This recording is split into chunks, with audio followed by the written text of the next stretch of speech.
I was just sent this handheld steamer, and before I plug it in and put water in it, I just wanted to show you what comes in the box and how to use it. Taking the bottom reservoir off, there is a little lock area here. So you're just gonna turn that to the unlock position, make it come right off. So you'll fill that up and then we'll put it back on and lock it back in place. So that's the step I'm ready to go do right now, and then we'll see this steamer in action. Water is below that max line. I'm just gonna set that in there.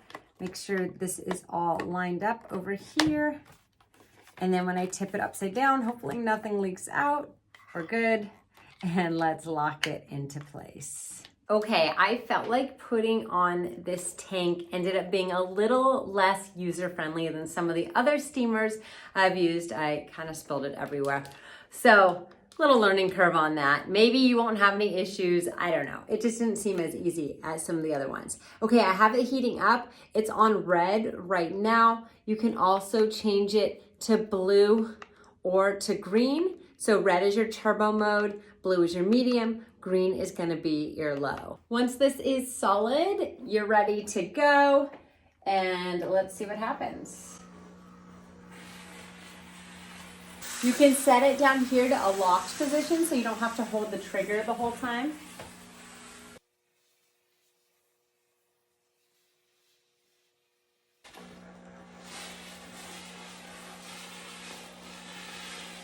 Go ahead and turn that to off.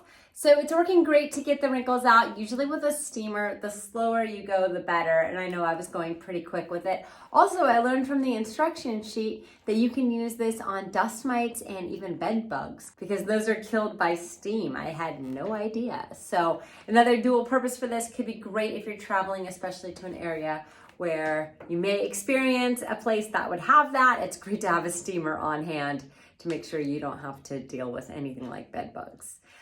Good travel steamer. I think you're gonna like it.